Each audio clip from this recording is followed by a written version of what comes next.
নমস্কার। যে ভিডিওটি এনেছি আজকে, লগ্নে যদি বৃহস্পতি গ্রহ অবস্থান করে তাহলে কি রেজাল্ট হতে পারে।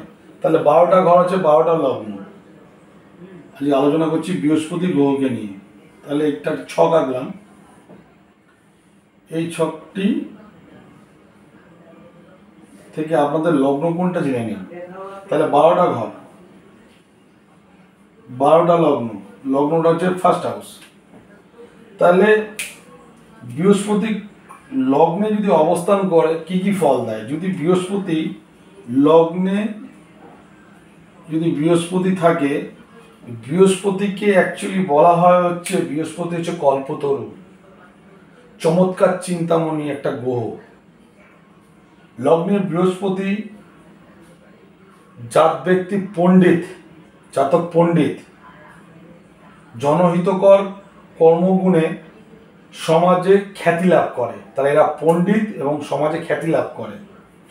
সুখী, সুন্দর, স্বল্পবীর্য, সে ন্যায়নীতি, ধার্মিক।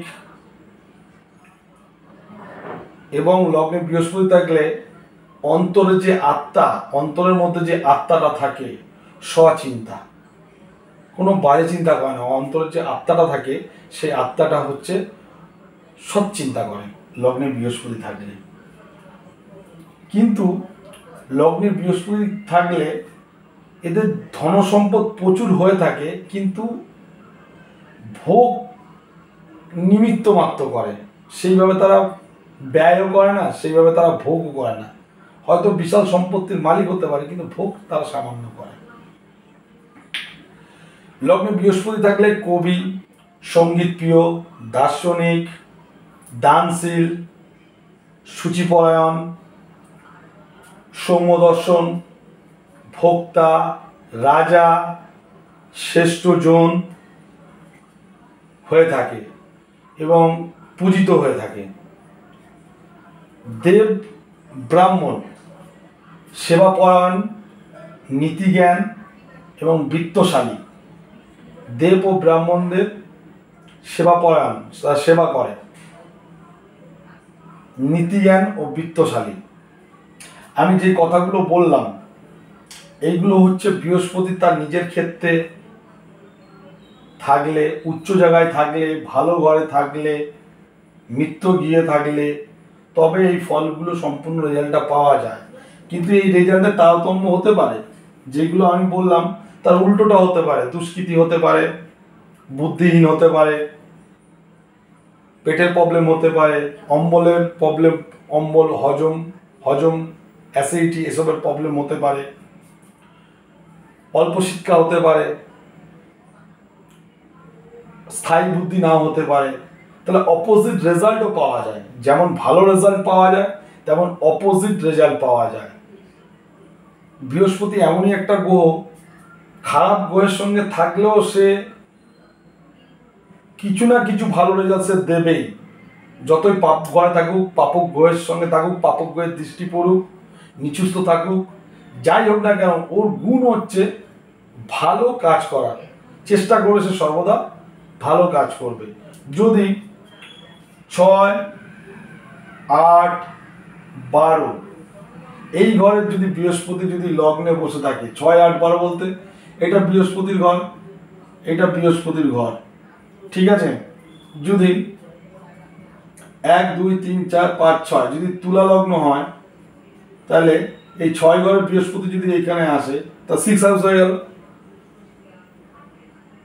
যদি সিংহ লগ্ন হয় তাহলে 1, 2, 3, 4, 5, 6, 7, 8 অষ্টমের বৃহস্পতি হয়ে গেল লগ্নে যদি বসে। যদি দ্বাদশের বৃহস্পতি যদি লগ্নে বসে তাহলে রেজাল্ট হবে উল্টো।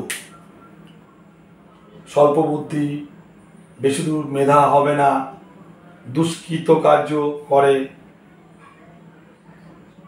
নানা রকম পেটের সমস্যা তাদের থাকে। তাহলে বৃহস্পতির অবস্থান, ভাব, মৃত্যুঘর, শত্রুঘর, শত্রুর দৃষ্টি যদি পড়ে তাহলে এতটা ভালো রেজাল্ট দেবে না। হয়তো রেজাল্ট দেবে কিন্তু ভালো রেজাল্ট দেবে না। তাহলে ঘর, ভাব, অবস্থানের উপরে বৃহস্পতির রেজাল্ট হয়। কিন্তু জেনে রাখুন, বৃহস্পতি যদি রবির ঘরে থাকে বা উচ্চ ক্ষেত্রে থাকে, রবি যেখানে উচ্চ, রবির ঘর হচ্ছে সিংহের ঘর, এই ঘরটা হচ্ছে রবির ঘর, আর মেষের ঘরে রবি হচ্ছে উচ্চ থাকে, তাহলে এই ঘরটা সিংহর ঘর, তার সিংহ লগ্ন মানে রবির ঘর, সিংহর ঘর মানে হচ্ছে রবির ঘর, আর রবি উচ্চস্থ থাকে মেষের ঘরে। যদি কারোর মেষ লগ্ন হয়, সেখানে যদি বৃহস্পতি থাকে, খুব ভালো রেজাল্ট দেবে। তাহলে বৃহস্পতি মানে আরো ভালো রেজাল্ট দেবে, তার গুণ আরো বেড়ে যাবে। যদি রবির ঘরে যদি বৃহস্পতি থাকে, কারণ যদি সিংহ লগ্ন থাকে, সেখানে যদি বৃহস্পতি যদি অবস্থান করে, তাহলে বৃহস্পতির গুণ আরো ভালো ফল দেবে। ঠিক আছে, তাহলে বৃহস্পতির অবস্থানের উপর নির্ভর করবে কতটা সে ভালো দিতে পারবে। কিন্তু পাপ পীড়িত হলে, পাপযুক্ত হলে, তাহলে নিচুস্থ হলে, শত্রু ঘরে হলে, এই যে আমি বললাম সে ফলগুলোর অনেকটা ডিফারেন্স হয়ে যাবে। কিন্তু জেনে রাখুন, চন্দ্র বৃহস্পতি একসঙ্গে থাকলে খুব ভালো রেজাল্ট পাওয়া যায়, বৃহস্পতির গুণও ভালো হয়ে যায়। মিত্র গ্রহের সাথে বসে আছে, যদি লগ্নে চন্দ্র বৃহস্পতি বসে থাকে, তাহলে প্রচুর সম্পত্তির মালিক এবং বিদ্বান, সুন্দর, জ্ঞানী, অনেক কিছু তার মধ্যে থাকবে, ধন সম্পদ থাকবে। যদি লগ্নে বৃহস্পতি, বুধ গ্রহ যদি একসঙ্গে বসে থাকে, যদি অশুভ গ্রহের দৃষ্টি না পড়ে, যদি অশুভ গ্রহ যদি না থাকে বা অশুভ গ্রহের যদি দৃষ্টি না পড়ে, তাহলে মেধাবী, খুব মেধা, যে কোনো বিষয়ে জ্ঞান পাণ্ডিত্য অর্জন করতে পারবে। কিন্তু এই বৃহস্পতি যদি রাহুর সঙ্গে অবস্থান করে, তাহলে গুরু চণ্ডাল দোষ হয়ে গেল।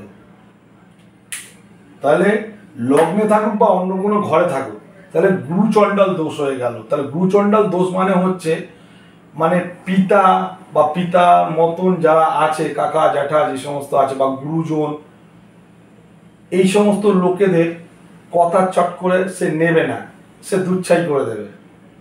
তার গুরুর কথা সে নেবে না, তার গুরু চণ্ডাল দোষ হয়ে গেল। গুরু যে জ্ঞান দেবে সেই জ্ঞান সে নেবে না, এই কারণে সে অধঃপতনে চলে যায়। তার গুরু চণ্ডাল দোষ থাকলে জায়গাটা ঠিক করে নেওয়া উচিত।